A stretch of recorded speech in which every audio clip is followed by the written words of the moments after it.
Well, welcome to the fourth quarter. Almost. I mean, like tomorrow's the start of the fourth quarter.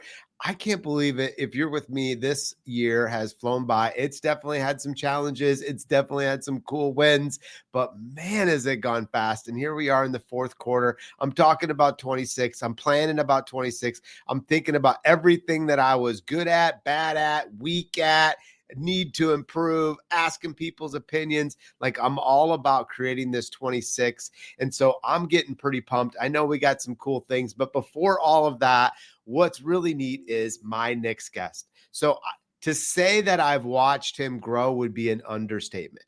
Watching what he has done in a very short period of time is absolutely outstanding. From the time that he first started speaking to where he is today, the time that he started leading to where he is today. Talk about engagement, talk about follow through, talk about if he says he's going to do it, he does it. This guy does it. Jonathon Haddad, welcome to Coaching with Chris. Thank you, sir, for being there every step of the way. We still have our video and notes that we took when we saw Windsor the first time around. Hopefully. Yes, sir. Yes, sir. I'm excited, man. Go ahead.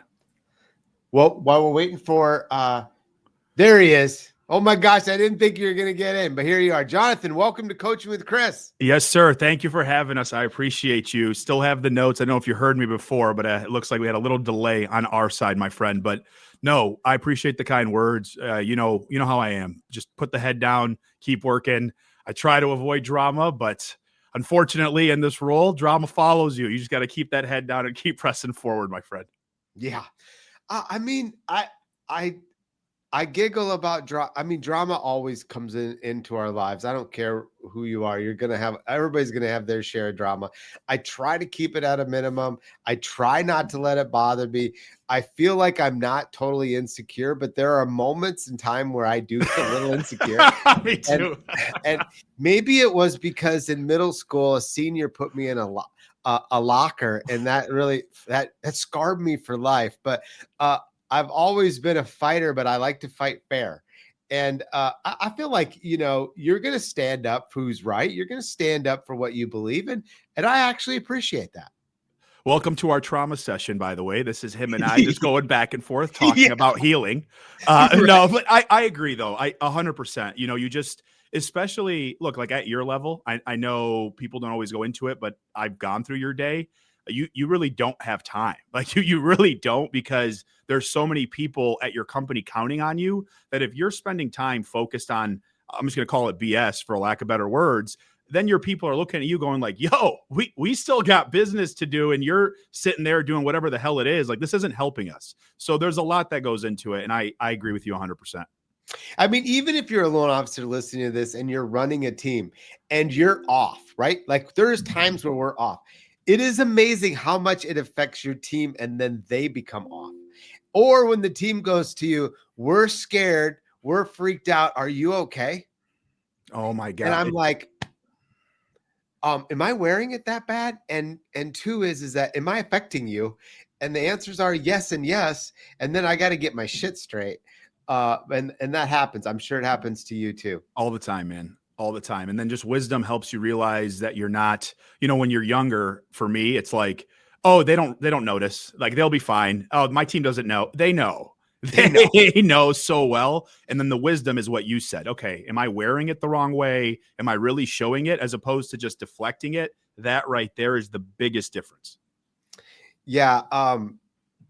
Someone told me the other day, wisdom is knowing that a tomato is a fruit. Do you know the saying? And then knowledge. I forgot. Knowledge is knowing not to put the tomato in a fruit salad. Yes, that's exactly it. And I loved it. I can't let go of that one. But like, look, all that aside, you got to be getting excited about what I would say is the coolest event coming up that AIME has ever put on. And you've put a lot of hard work in. Your team's put a lot of hard work on it. I know all of us investors are really excited about it. Let's talk about AIME Fuse, because that's on everybody's minds. There's still a few stragglers, and I know you'll tell me there's probably only a very few seats even left. But this year is different than all the other years ever. It is. And, I talked to our event coordinator, Christy. If you guys know, she's just a beautiful, beautiful soul. Please stay connected with her, especially when you see her at Fuse. This woman runs around like a chicken with her head cut off. And even her telling me just where we're at, it's huge. And then in terms of what we did this year, just speaker wise, we had a whole different approach. You're involved very heavily, multiple speaking engagements for you as well. And obviously with what Windsor's doing, but the other lenders that we're bringing to the forefront now, which is different than Fuse Past. That wasn't a thing that we did. And then really focusing on, we got Bill Pulte, which was very difficult and a lot of work went into that. Barbara, Barry, you, Neil, Amir, Elizabeth Cassidy, Tammy Saul. I mean, we have killers coming onto this stage. Killers. And look, last year, it was hard. I took a beating when I first got rolled out, as we know. And then coming into Fuse, it's like you're nervous. What's going on? A majority of the time, most events, and I'm sure, Chris, you can attest to this, for brokers, most of us procrastinate, unfortunately. And so you usually don't fill things up until about 30 days out. Well, we are very close to passing the 1,000 registration marker here already. That not including lenders and vendors. So we are very close to sold out. We do believe it'll be standing room only.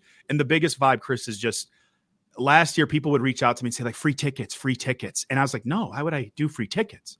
And then it's like your hands are tied. You're trying to figure it out. What do I do? Do I offer discounts? Do I not? This year, it was flat out no.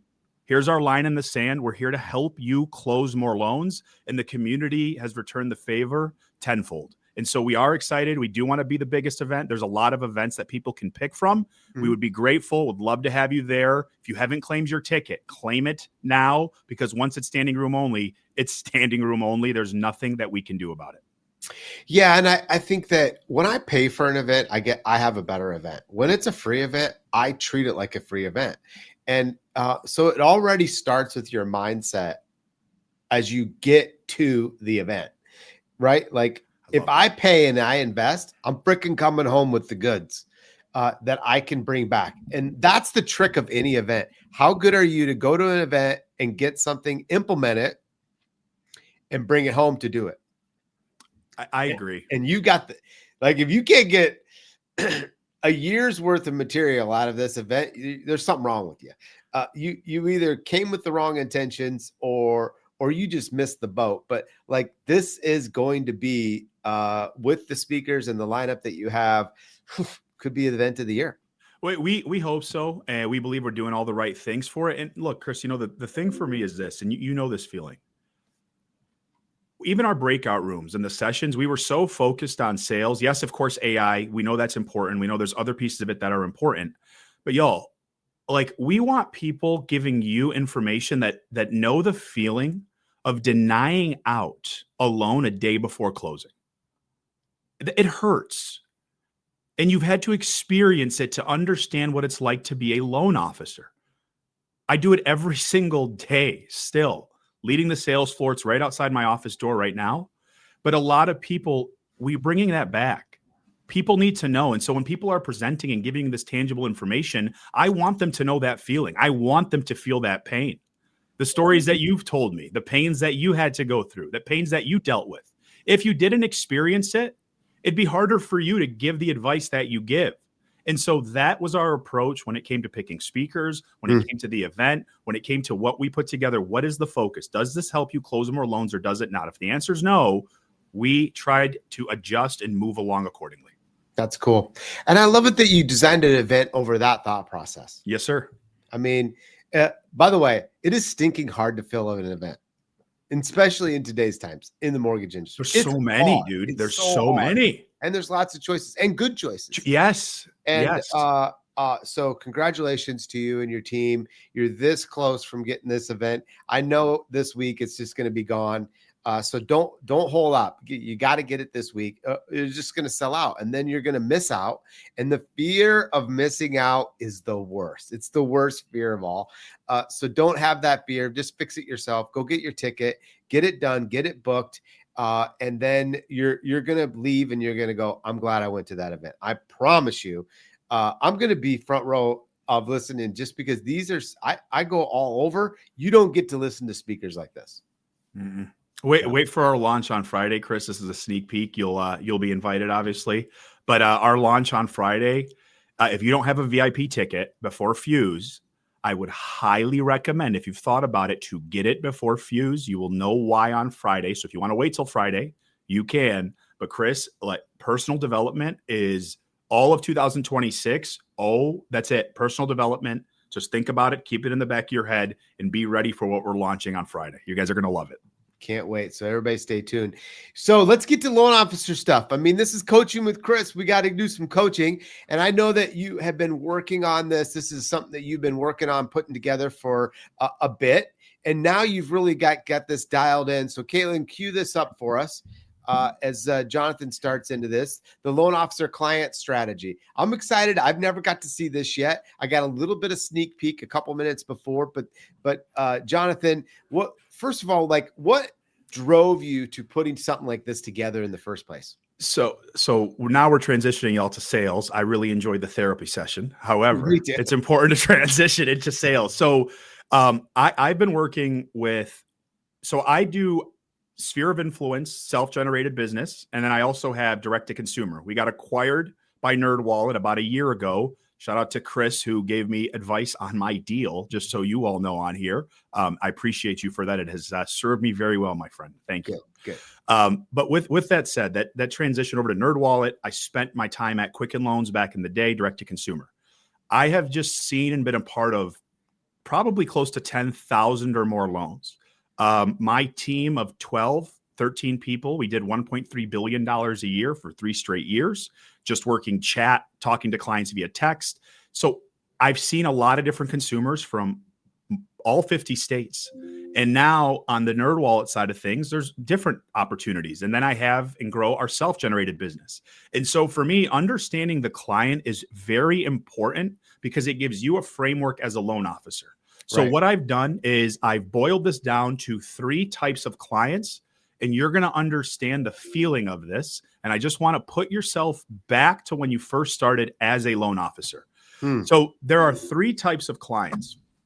John, there's so many different other ones, but you're right. There is, but I'm going to boil it down to 3 types of clients. Number 1, as a new loan officer, this is the client you deal with the most. These are clients that are not ready or don't qualify right now.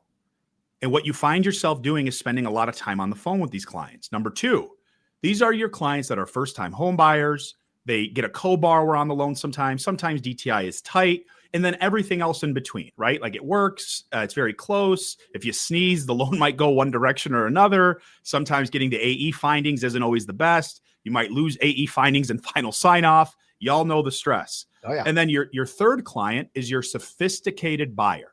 Your high FICO, you get on the phone with them right away. They know their business. They're talking interest and ARMs and DSCR, and I have multiple properties, and I'm an engineer, and I'm dialed into the numbers, and I want an Excel spreadsheet.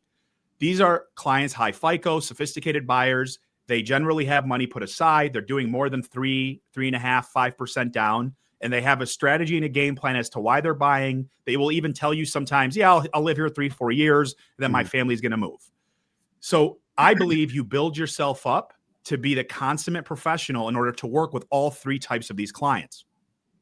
So this first client, working with a lot of brand new loan officers like I do today, what I find is we spend the most time on these clients. And Chris, you might wonder why. You know why? They want to talk to you. Yeah. And you look around and go, oh my God, they want to talk. This is great. My first lead client wants to talk to me. That's not a bad thing. I'm not saying don't get your practice. What I am saying is you need to understand what it means and how to be efficient with your time while still providing good client service. You can provide good client service in 15 minutes or less. I promise you. You can, but you have to be precise with your words. What a lot of new loan officers do with clients like this is they'll spend an hour on the phone. They'll spend 45 minutes. Then they pull credit. And then you're like, oh gosh, it's a doozy. And then you see all the different marks on there. And then you're calling Windsor's AEs and you're going, can you do this? What are your thoughts on what do you think if? And I'm not saying it's not worth it. It's good to go learn. But spending an hour dealing with that is not the best use of your time. So with these specific clients, you need to diagnose them within 15 minutes. And I use the word does not qualify right now. The best strategy that I found from clients like this is have several different roadmaps built out. So John, what do you mean by roadmaps? For example, work with a credit company. We leverage my credit guy, Sam Parker, Jesse, and their team. Great so group. we have a strategy and we say, okay, here's my roadmap. So my new LOs have a roadmap. Hey, if the client falls in this bucket, send them over, and we give a script on how to send them over specifically, because if that client now does something, they're really interested. If they're actually going to try and spend some of the money and let's build a plan and I want to work on this, that's the client you want, but it's not your job to figure that out in that first hour. 15 minutes, figure out what's going on, dissect the situation, pivot and move on. And then you need scripts for your agent, because you don't want your agent to think that, you just don't get clients qualified. Because I know some of you are thinking that. But John, my agent, but what if they don't send me another deal? I don't want to work with an agent that's not going to send me business because I'm taking my time to make sure a loan qualifies. I'm all set. Especially if I'm doing DPA, manual downgrade, variable income. What, you want a pre-approval in an hour? I'm sorry, it's not how this works. Now, what are you trying to learn from this? You want to understand the confidence that you're trying to build here is you want to learn discipline and understand filtering. And then you want to understand quickly, if the client can't close right now, is there a potential for them and their family to do something and have a roadmap built out? That's client number one. Chris, I would love your take on client number one. Have you heard this or seen this? And have you experienced this? Well, I mean, the first story I'm thinking about is that, now look, if you went into the doctor's office, do you want a 15 diagnosis or do you want a 60? Because I want to get to the point. Mm-hmm. Am I going to live or am I going to die? Yep. And number two is that when you give a quick diagnosis, it shows a lot that you know what you're doing. A delayed response and a lot of this extra fill gap stuff, the client doesn't actually think, oh my God, that took forever. And so remember the story of, oh, I hate to go buy a car because it's going to take all day. Remember that your client might possibly say that, and you're thinking you're spending quality time. However, you're not. So I was actually giggling because a loan officer took 60 minutes the other day. And at the end, I said, hey, come here. He goes, yeah. I go, what the hell were you talking about for 60 minutes? And he goes, what do you mean? I go, what possibly could you be talking about? The loan should be approved and closed by then. And averaging the time from the beginning of the start of the lead to the very end should be a moment of around 6 hours. Well, I'm not going to blow it out, meaning all the time that you're spending along that whole way. Are you going to blow an hour of the 6 right away? Or could you get yourself down to 4? And so I love your strategy. I'm 100% bought in. This is having a sales plan, not winging it. Winging it takes 60 minutes. A plan takes 15. Great job. And what you said, that is so big, y'all. Okay. The client doesn't know, and all they know is your word. So let me give you an idea. Some of you might be looking at this to what Chris said. Okay. You might say, well, John, I need 30 because I don't know the guidelines. No problem. Then here's what you say. And this is where the scripting comes in. You'll learn how to do this. He just said the clients don't know. He's right. But yet we're like, oh no, urgency. You control the pace when you're on the phone. And even if you don't know if it qualifies, you say something like, hey, just so we get on the same page, I'm going to jump off the call. I need 15 additional minutes. In 15 minutes, I'm going to call you back. It is important that you're available and ready for my call. I'm going to call you back at 12:30 Eastern Standard Time. Will you be available in 15 minutes? Yes. Perfect. That's managing expectations because the client doesn't know. There's also an opportunity to what he just said where you can now start to control the conversation. You can be the expert. He said the doctor's office. You go in there and control a conversation with the doctor. You tell them what they're prescribing you. Yeah, I have, you know what? I have this, this, and this. Just let's do some Xanax and let's figure this out. And then I need something for my stress. And no, they don't. They sit down, they assess, they knock it out. Thank you for that. Hey, one thing back to that. Yeah. The key to client number one is follow-up. And so after that very first meeting, you're going to talk a lot of stuff that's going to go over their head. And they're going to think about it about 30 minutes after the first meeting. Our job as a loan officer is to call them back and go, Jonathan, I just realized I talked a whole bunch of stuff. I probably talked too fast. And about right now is when you start generating a bunch of additional questions inside your head. I just wanted to follow up and find out, what questions do you have that maybe I didn't answer? And they will pour back into you, but they will think about that call even more than the first appointment. Just a thought. It's a strong thought. And what would be good, Chris, is like a 2.0 version, because that's where you take it 2.0. I have a saying for my team, and what I tell them is, I want you to be one of the last thoughts they have when they put their head down on their pillow. Very true. I say it all the time, and my team laughs at me. I'm like, I'm not kidding. Like when you are putting your head down and you're with your significant other, whoever it is, you talk at that moment. And it's like, why would they talk about you? Even for this client, imagine to what he said, you said a follow-up for like 6 p.m. Hey, I know we talked earlier today. I just wanted to reach back out. I know it's 6 p.m. a little late, but I was thinking about you as I was getting off the clock here. And I just want to walk through something with you. Yeah. Think about that. Think about the power of that.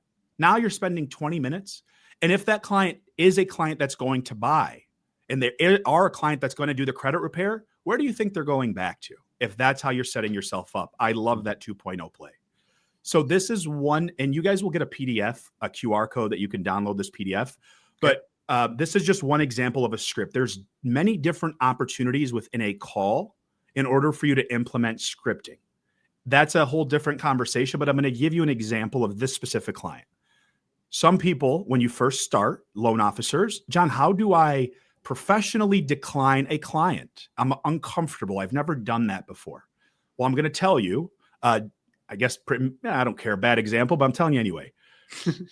I was, part of my job is to hire and fire. And what I learned early on, I was getting nervous. The first time I had to fire somebody, I was 22 years old. I was like, this is awful. I don't want to do this. What's going on? This is a good person. They just made too many mistakes, unfortunately. And I talked to my mentor, and I'm going to give you the same advice that they gave me. Don't overthink it. Rip the Band-Aid off and go. And so for this type of client, it's very direct and to the point. So the goal here is filter in the first 15 minutes, set up a roadmap, and gauge seriousness. Yeah. What do I mean by gauge seriousness? The client wants to tell you their life story. The client wants to tell you about this, tell you about that. I'm not saying you won't have a connection to somebody. Their story might relate to you. What I'm saying is not every client's going to relate to you. So don't make those mistakes. So perfect example. Thank you for sharing this info with me. Based on what I'm seeing, you're just not in a position to buy just yet. And that's okay. Most people I work with start here. This is called bandwagon. So I'm bandwagoning you with other clients. Most people I work with start here. Here's what we can do. I'll connect you with a credit repair / saving plan.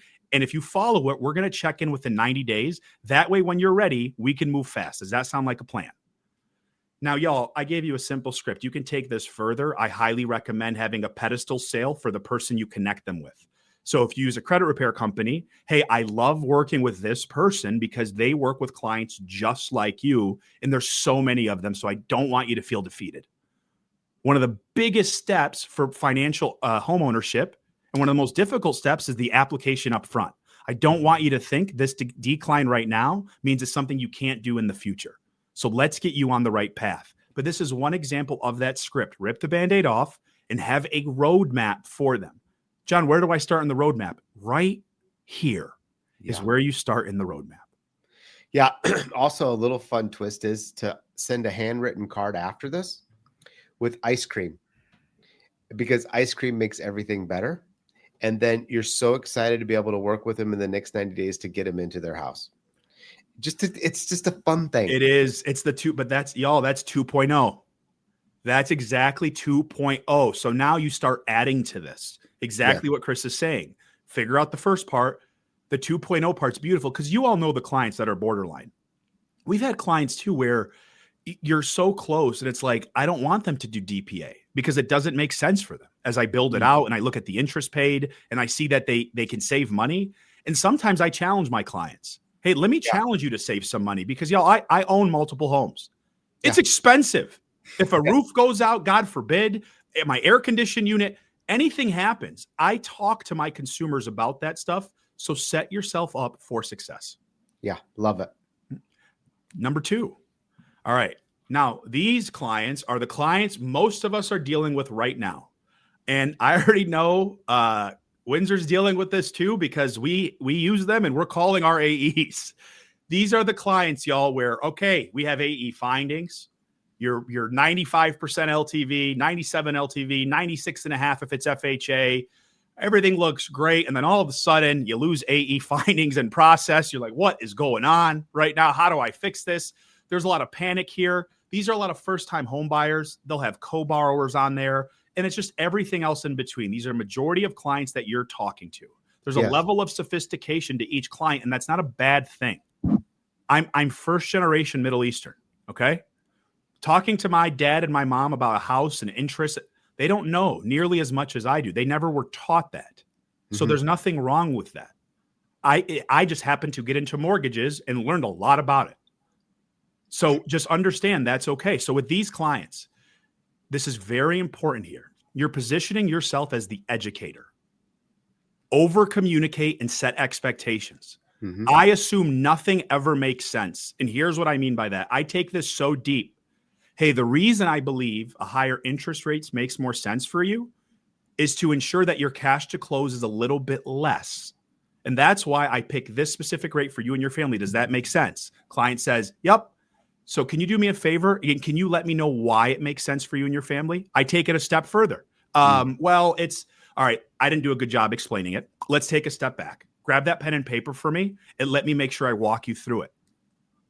Because those conversations, when they put their head down at their pillow at night and they talk to their significant other or their spouse, they're going to go, I had a good call, but gosh, I just don't remember what he said about, oh goodness, what did he talk about when it came to recasting? Why did he say I should take a higher rate again? I don't want them to second guess themselves when they're talking to their significant other, because that's who I'm talking to when I'm selling, just so you all know. I'm not talking to the person on the phone. I know what that conversation is going to be like. So what are you trying to do here from a confidence perspective? This teaches you empathy and patience with clients like this. These are the clients. I've heard this conversation. Chris, I know you've heard this. Ready? Oh my God, I'm saving this client $400 a month, cash out. This is a lay down. Here we go. All right, Chris, here we go. I got a loan for you. Your rate 6.5. We're saving you $400 a month, paying off all your debt. You ready to sign? Let me think about it. What do you mean? What do you mean? Let me think about it. So this is hilarious. My guy next to me, he can hear me. He goes, let me ask my plumber, because he's dealt with that so many times. But Chris, how many times have you heard that conversation? And instead, LOs, instead of blaming themselves, this client doesn't get it. Oh, this client just is so confused. They just don't understand. No, you don't understand. And you did not communicate correctly because you were too excited. And you thought you had a lay down. And instead of leveraging your influence and understanding a consumer, you decided to just rip a Band-Aid off and thought that this would be easy process as opposed to following your structure. What's your take on these clients? Well, I love what you've set apart. And the only thing I could ever add is MIP, which is most important thing. Understanding what the most important thing is to the consumer doesn't let it go to that discussion. Like if cash is the most important thing, then everything in the presentation is doors toward cash. If payment's the most important thing, then absolutely everything is driven towards cash. If easiness and a quick close is the most important, then that is what we concentrate on. And why wouldn't you put that on every file so that you knew, and so did your team? Because go back to cash. It's to your processor, and now something happens to cash to close, and it changes. And you're like, oh crap, most important thing is cash to close. Well, then it's dealt with in the very beginning because it's the most important, and it gives a great experience. Second, if you're going to over communicate, this is relationship. emails for the record. So your follow-up email after the conversation is the key because they will lean on it. You are, y'all, when him and I get going like this all the time, we do this pretty often, just the energy in terms of punching back and forth because he is so dialed into sales and this is what I live and breathe as well. But that is an important piece of this process for these consumers. Even the cash to close piece, that's another 2.0 part of it. I talk to some LOs sometimes where they're like, oh, the escrows, the impounds, the aggregate tax, that'll get figured out in process. To hell it will. What do you mean? I try to be within hundreds of dollars, if not dollars, if I can. Sometimes things pop up, supplemental taxes. For sure. But to his point, he's spot on. If you're telling the client you're getting 17.5 and then all of a sudden 16.5 and you're like, oh, well, taxes. No, be conservative. Hey, I know this other lender said they're going to get you 17.5. The reason I have it at 16.5 is you have taxes due around the time you're closing. Here's your tax bill. I want you to look at it. You see how it says it's due on October 10th? That's in 10 days. And it doesn't look like they factored that into being paid. Now, if your current lender does pay it off, can you pull up your mortgage statement for me? Okay, it doesn't look like they've paid it. Do you see where it says escrow balance? And this is managing expectations. This is exactly what he's talking about. What's important to the client, the cash to close, the amount of money they need. Don't overlook it and take your time to explain, even if some other LO is unfortunately not pricing and doing the right thing. Well, it's your advantage because if I said, now look, I wouldn't want to work with a loan officer that wasn't really disclosing it correctly and making sure I knew where all the pluses and minuses are. I wonder what else they're missing. And you're not bashing. And that's another area in a conversation on how to address without bashing. That's what he did. Right. Hey, they're missing this. I don't know what else they could. It is creating that, by the way, that's real doubt that you should create. That's not to bash anybody. That's telling your client, this is a real thing that we see over and over again. And this is why working with me makes the most sense for you and your family. Yeah. Good. This is great. The scripting on this. All right. Now, these clients, what are we doing here? Now, there's an important difference between client 2 and client 3 that I'm going to show you, and I'm going to explain it. Educate, reassure, and win through clarity. Now, these clients, you sell on emotion and you justify with logic. I want to explain why that's very important for these clients. When I first started, if you can't tell, I get excited pretty easily. And it's been that way since I was a kid. It's just in my blood. And so when I talk to clients that I'm saving $300-$400 a month for, okay, we're saving you all this. Here we go. Yada, yada. It's so fun. Are you ready? Client says, I'm ready. And then, Chris, what do? They go home. They do exactly what I said. They put their head down on the pillow. Their spouse, sitting there, they're talking to them. They said, hey, yeah, so you like the refi? Yeah, it's great. We're saving $400 a month. Do you know what the costs are? It's like rolled into the loan. Doesn't matter. Well, what about the interest? Are interest rates going up? Well, I didn't really get into that.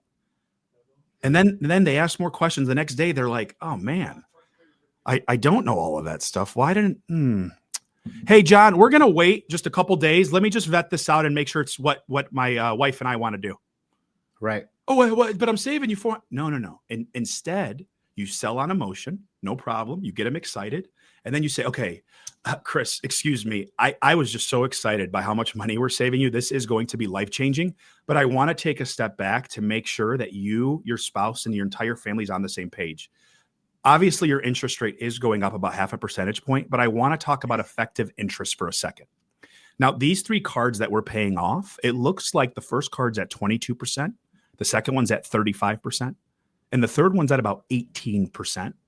And based off what I see, you don't have a game plan to pay anything extra to pay these down. Is that correct? Correct. And now what am I? I'm justifying with logic. I've built the emotion, and now the logic comes in. It comes flourishing in.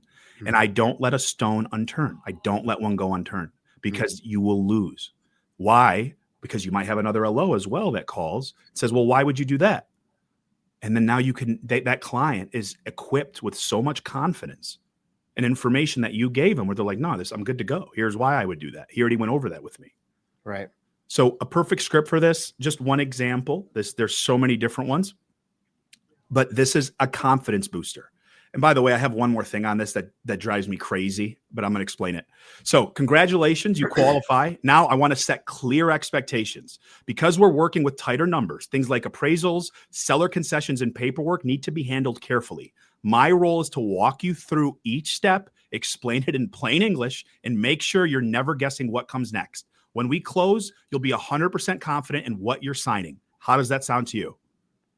Client says, great. Now, y'all, if you're going to say stuff like this, this is a very important piece, especially right now, because Chris, this is starting to actually piss me off a little bit. All right. It does, because it hurts the broker community. Are you ready? And Chris, I know you've heard it. You ready? Yep. Okay. LO says this to a client. They say, I'm the go-to. Chris, I'm the best of the best. If a problem does arise because it's real estate and Murphy's Law, just know I'm your go-to person. And then, Chris, something does go wrong in process. And then you know what the loan officer says? Yeah, well, this underwriter. How can you tell the client that you're the best of the best and then blame an underwriter and then blame a lender and then blame a closer and blame the process? It is unacceptable, and we need to stop doing it. I talk to more loan officers than you can imagine, and I've had these difficult conversations with them. You don't get to tell a client you're the best at what you do, but then tell them I'm stuck and nothing I can do here. Yeah. No, not how this works. Sorry for my passion on that. It's just conversations I've had many times. What's your take? Well, this is the first time home buyer too, right? Yes.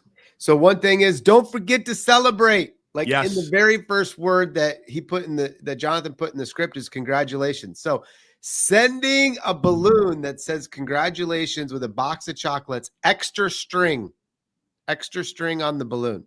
That way it's in their cubicle, it's in their office, it's high enough above all the others so they can see it. And everyone's going to say, congratulations for what? And hopefully they talk about you. And so don't forget to celebrate. It's a great way to be able to get additional clients, because first-time home buyers love to celebrate this moment. Don't ruin it. Make it a big deal. I'm adding all this stuff to it. So y'all, this is a 2.0 edition will come out here. All right. Now, client number 3. So client number 2, to go back for 2 seconds here. Yeah. That first client that we talked about, client type 1, you get a lot of that when you first start. Not knowing, not understanding. Client number 2, that's when you start, hey, a couple deals are coming in, you have a couple agents coming in, and there's business, there's opportunity. But in that role, you're not an authority just yet, right? You're not an authority, you're not a brand. You get opportunity, you're good at you find your way to navigate in and out of these conversations. It's a really great thing. And now you have the third type of client. Now, these types of clients, I'm sure you have seen some people on Scotsman Guide. You ever seen the people that have like 100 units for just an absurd amount of volume? Their average loan amount's like $750,000. That's this client right here. All right. This is your sophisticated client. And look, when you first start, I felt this, and some of you might relate. When I first start and I start talking to doctors and lawyers and investors and self-employed, and I see how much money they're making. Yes, when I first started at 21 years old, I took, oh my goodness, oh my goodness, wow, they make, yes, what's going on? How you try to act this different type of way. No, you want to fit in right away with clients like this. You're a chameleon. Regardless of the client that calls in, I'm a chameleon. I can maneuver in and out. But when you first start, yes, you might not be able to talk as effectively with a client like this. And what do I mean by that? These clients might understand something like a 1031 exchange, a down leg, an up leg, what it actually means. That takes you time to learn if you're a newer LO. You're just not going to know what a 1031 is.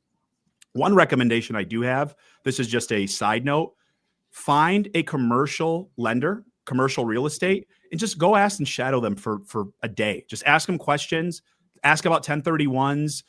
It will serve you very well when you talk to these clients. And when they come in, immediately interest. I'm looking for a 15-year. I'm looking for a 20-year. You've had these clients. I'm going to pay my house off in exactly 7 years. I've paid exactly this much into interest. I'm collecting a massive portfolio of DSCR loans. So with clients like this, you lead with logic, expertise, and wealth strategies.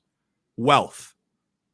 Hey, something like this. Chris, as you know, financial freedom isn't just one giant leap into this beautiful pool. It's a bunch of little stepping stones in the right direction in order for us to get to our end goal. And right now, Chris, it looks like you've done a lot of the heavy lifting up front. So we need to find a way on how I can serve you and your family when it comes to your wealth strategies and goals. Walk me through why you own 8 DSCR properties and what makes this 9th one so fascinating to you to invest in. Think about that. They're interested in how I spend my money. Y'all know what people who have money love talking about, how they spend it when it comes to investing. They love it. Yeah, I'll share that with you. No problem. They're sophisticated. This is where you show mastery and professionalism. You build a relationship, equity for referrals. So what are you trying to do here? You're trying to operate as an advisor, not just as an LO. This builds authority and brand. And you know what I'm talking about. You know loan officers out there that say, yeah, this is the only client I deal with. Mm-hmm. And here's the biggest difference with these clients. These are clients you sell on logic and justify with emotion, but minimal. Some of these clients might not want to go deep into the emotion, but you still need to find something to set you apart. Right. And I say that because someone else is going to talk to them that's sophisticated as well, and they're going to have the same conversation. So I'm trying to find a different in with these specific clients. So the goal here is to position yourself as an advisor, lead with logic, emphasize strategy, sell on logic, and justify with emotion. What's your thoughts on these types of clients? 2 things. 1, always lead with gratitude to this client. Yeah. When you lead with gratitude to a client, this client, they will melt to you. And number 2, they have a FOMO. Make sure you know it. The biggest FOMO to this client is fear of being taken advantage of. They don't mind paying. They just don't want to be taken advantage of. And if you can overcome those 2 things, I had someone reach out to me and they were trying to get a meeting with me and they forgot the gratitude piece. It was just a weird conversation and I didn't give it to him. It was a financial planner. And I didn't give him the meeting. And I just said, I'm just happy right where I'm at. But also, I have a huge FOMO of someone taking advantage of me. And I have a guard up. If you can get that guard down by you becoming the expert and giving me some ideas, you're going to win. Lastly is this. I brought in 12 guys with over $10 million net worth and higher. And I brought them in one night and bought them dinner. And I asked them question after question after question. And one of the things that still stick out to me today, he goes, I love dealing with people that stay at the same company. I don't like hoppers. I don't want to relearn everything. I like the consistency. So something to think about, like these high-end network people that are going to do a lot of business, they like a consistent pattern and you being consistent as well. Something to think about. It's a big deal. And even a step further, Chris, we talked about this briefly. You also can't hide anymore. And these people pick up on it very quickly. Like everyone's on social media right now, right? And your brand's on social media. They're going to know if you're who you say you are or if you're not, just based off of. That's good. They will, right? And so that's a whole different approach. And a lot of it's after COVID because of the information is what I say is like, you know, the amount of first-time home buyers and what you should do YouTube videos exploded during COVID because everyone's like, what do I do? Content. So everyone's looking for that kind of content. So he is spot on. Be very dialed into that consumer and take your time. Have conversations. Don't just go for the sell. Oh, here you go. They don't need these. Some of these clients really don't need to do anything. Like I've talked to clients before, many clients where they can buy cash. They can leverage again. Some of my best clients, I give them advice to go to credit unions. Hey, take $1 million of your money, open it up with this credit union. They have this special going on right now. Do that for this loan. I'll handle the other stuff later. Get yourself a HELOC because they're going to have they love it. They love it. So that's the type of way you talk to these clients. Scripting wise. Yeah. Here, simple. This is just an area of opportunity that opens the door on that financial, stepping stones. You've already done a lot of the stepping stones. With your credit and assets, you've got great options. At this level, it's less about whether you qualify and more about structuring the loan to fit your long-term goals. We'll look at interest costs, cash flow, and how this mortgage fits into your bigger financial picture. I'll give you the numbers and strategies so you can make the best decision with confidence. Sound fair? Y'all learn cap rates. If you don't know what a cap rate is, just understand it, because these clients generally will get it. They know what cap rates are. They understand you could put potentially cash flow opportunities in front of these consumers if you really start getting big into the investor space. But there's a lot of opportunity here, and there's a lot of referral potential with clients like this. So overall progression, my cycle as an LO. John, I'm so sick of the hard loans. No. Too bad. You haven't earned it yet. That's okay. Took me forever to earn it. And I had the same thoughts you had. But I've been doing this for so long. What am I doing wrong? Why do I keep getting these tough files? Why is every loan like pulling teeth at the closing table? Every client's, it's you. Just like I figured out it was me, and the way I communicate and the way I talk. So client number one, newer LOs. Stage one, speed, filtering, and discipline. Stage two, client number two, first-time home buyer, co-borrowers, everything in between. Empathy, trust, referrals. Stage three, your top-of-the-line client, your heavy investor, your high FICO consumer. You want to build authority, professionalism, and brand. Confidence grows by tailoring your process to each client type. Yeah. And then Shirley, to answer your question, yes, you can download the PDF right here. And just go ahead and scan that. And then, Chris, you want me to answer some of the questions in here? Yeah. Let's knock it off. So, Jonathan, Steve said, how do I set the stage for a purchase today, delivering the cost and benefit value to tee up maybe even a future refinance? So you're doing a purchase. It's a little bit maybe higher interest rate. You want to tee up a refinance, being mindful of an EPO. So this is, y'all, this is the retail play. This is what I did in retail for 6 years. So I'm going to walk you through exactly how you set this conversation up every single time. And look, for your clients that have a lot of cash flow, this doesn't always necessarily make sense for them. But a lot of your clients that are putting minimum down, I generally do try to go slightly higher in rate, because I want them to preserve cash. And I go through, if they're buying a house that was built in 1996, there's a real possibility something goes wrong in that house. And I don't say that to scare them. I just say, hey, like if something pops up with your AC unit, or if you need to repair something in the first year, it's common and it's okay.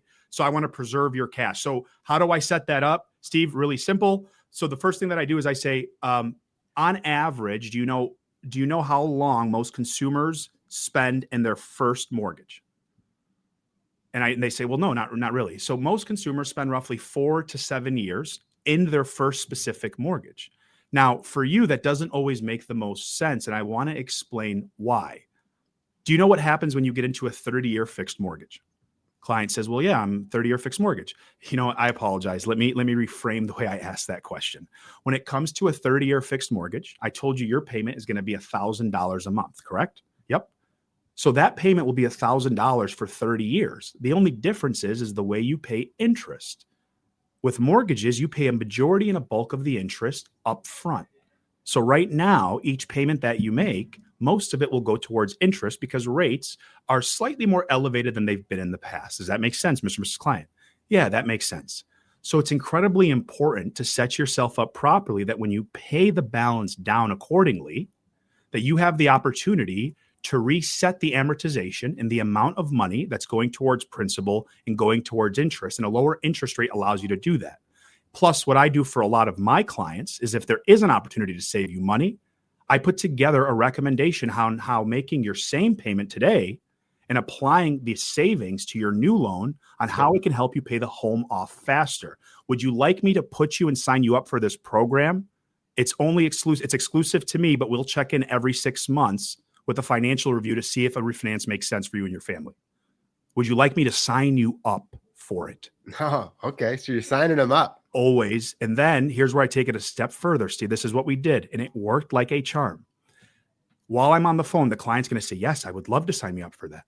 All right, do me a favor, go to your email. I sent you a meeting request for 6 months from your closing date.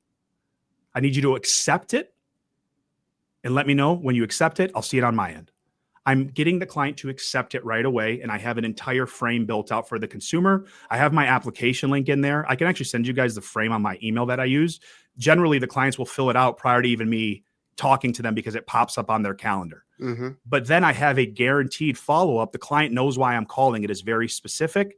And then I go into that conversation about a potentially lower rate, where the market's currently at, why it might make sense to do it right now. Or Steve, a big thing right now, we've been doing a lot of max buy down 20 years. It's just making a lot of sense for a lot of clients, keeping their payments the same, but shaving off like 5-6 years. That is how we set it up. That's how I've been setting it up in retail. That's how I still set it up to this day. Has a lot to do with the closing call. And a step further, Steve, do that call at closing because the emotion is so high. It's just an easy conversation to have. So I hope that answers your question. That's awesome. That's awesome. Jonathon, I got to say, thank you for coming on Coaching with Chris. This, not only was this like super fun, I can't even believe 50 minutes went by, but also very, very good for the originator to hear. Awesome job of setting this up. I love client 1, client 2, client 3 with the scripts. You guys can get your PDF download right here. If you want to get connected with Jonathon, there's another link to be able to get connected with him. Jonathon, thank you for being you. You too, my friend. Appreciate y'all. Yeah. God bless and take care.